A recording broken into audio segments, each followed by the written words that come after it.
in psychosis. Now laugh with me.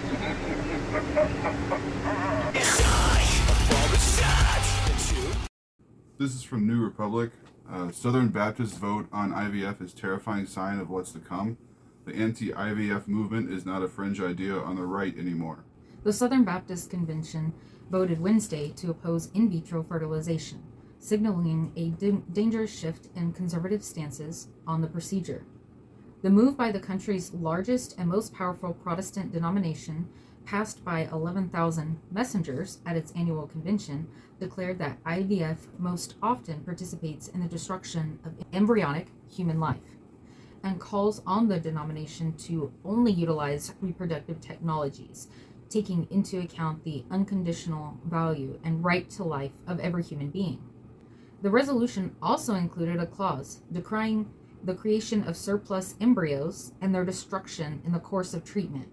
Instead, it called for the adoption of frozen embryos in order to rescue those who are eventually to be destroyed. The vote is an indication of how accepted it has become on the right to pursue restrictions and outright bans on IVF. Millions of Americans who have trouble conceiving children rely on the procedure each year, including many conservatives, and polls show it to be supported by most Americans overall.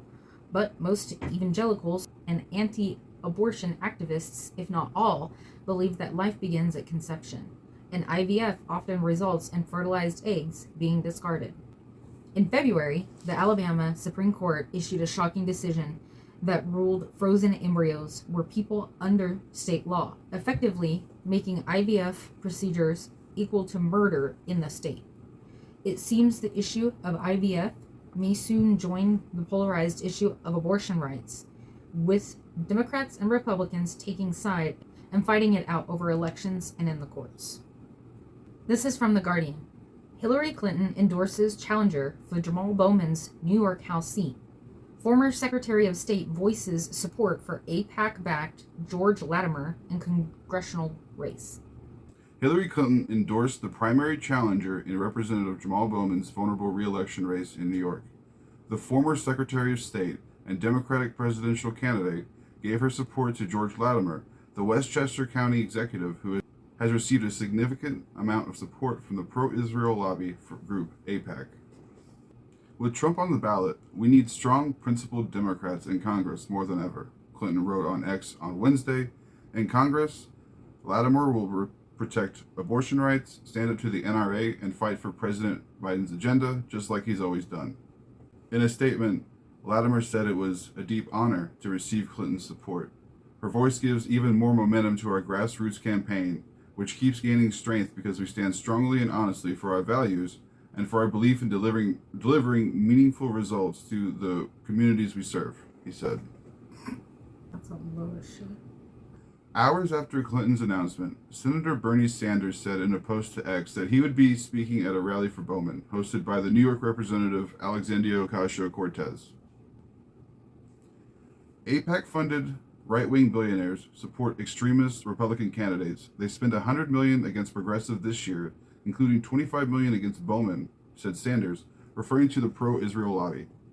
The upcoming race between Bowman and Latimer has grown increasingly contentious as the candidates' divided stances on Israel's deadly war in Gaza has become the focus. Bowman has remained critical of Israel, like other progressive House representatives.